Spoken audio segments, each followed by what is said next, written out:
एक गांव में एक आलसी आदमी रहता था। वह कुछ काम धाम नहीं करता था, बस दिन भर निठल्ला बैठकर सोचता रहता था कि किसी तरह कुछ खाने को मिल जाए। एक दिन वह यूं ही घूमते घूमते आम के एक बाग में पहुंच गया। वहां रसीले आमों से लदे कई पेड़ थे। रसीले आम देखकर उसके मुंह में पानी आ गया और आम तोड़ने वह एक पेड़ पर चढ़ गया। लेकिन जैसे ही वह पेड़ पर चढ़ा, बाग का मालिक वहां आ पहुंचा।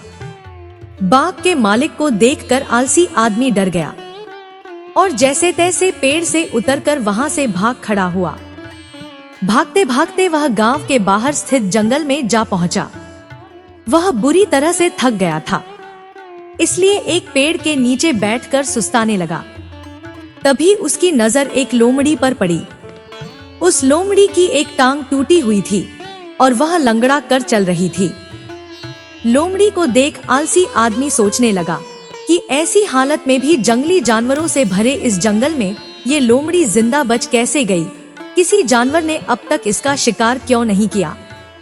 जिज्ञासा में वह एक पेड़ पर चढ़ गया और वहां बैठकर देखने लगा कि अब इस लोमड़ी के साथ आगे क्या होगा।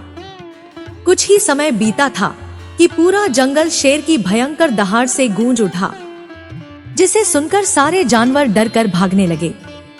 लेकिन लोमड़ी अपनी टांग टूटी होने के कारण भाग नहीं सकती थी, इसलिए वह वहीं खड़ी रही। शेर लोमड़ी के पास आने लगा। आलसी आदमी ने सोचा कि अब शेर लोमड़ी को मारकर खा जाएगा, लेकिन आगे जो हुआ वह हैरान कर देने वाला था। शेर लोमड़ी के पास पहुंचकर खड़ा हो गया। शेर के मुंह में मांस का एक टुकड़ा था, जिसे उसने लोमड़ी के सामने गिरा दिया। लोमड़ी इत्मीनान से मांस के उस टुकड़े को खाने लगी। थोड़ी देर बाद शेर वहां से चला गया। यह घटना देख आलसी आदमी सोचने लगा कि भगवान सच में सर्वेसर्वा है। उसने धरती के समस्त प्राणियों के लिए खाने पीने का प्रबंध कर रखा है, चाहे वह जानवर हो या इंसान। उसने सोचा कि लोमड़ी की ही तरह भगवान ने उसके लिए भी पेट भरने का इंतजाम अवश्य ही किया होगा।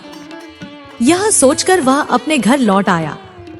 घर आकर वह 2 से 3 दिन तक बिस्तर पर लेटकर प्रतीक्षा करने लगा कि जैसे भगवान ने शेर के द्वारा लोमड़ी के लिए भोजन भिजवाया था, वैसे ही उसके लिए भी कोई न कोई खाने पीने का सामान ले आएगा।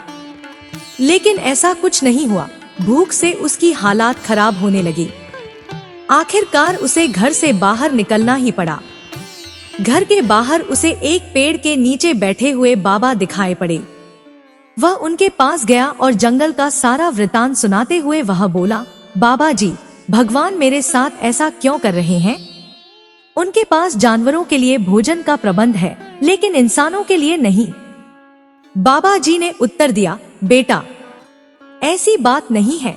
भगवान के पास सारे प्रबंध है, दूसरों की तरह तुम्हारे लिए भी। लेकिन बात यह है कि वे तुम्हें लोमड़ी नहीं, शेर बनाना चाहते हैं। कहने का तात्पर्य यह है कि अगर आप दूसरों की मदद करेंगे तो भगवान आपकी मदद स्वयं करेंगे। दोस्तों, कहानी के बारे में आपकी क्या राय है? आप हमें कमेंट में बता सकते हैं। और अगर आप इस चैनल पर पहली बार आए हैं तो वीडियो को एक लाइक करके चैनल को सब्सक्राइब भी कर लीजिए। वीडियो पूरा देखने के लिए धन्यवाद। भगवान सदैव आपकी सहायता करे।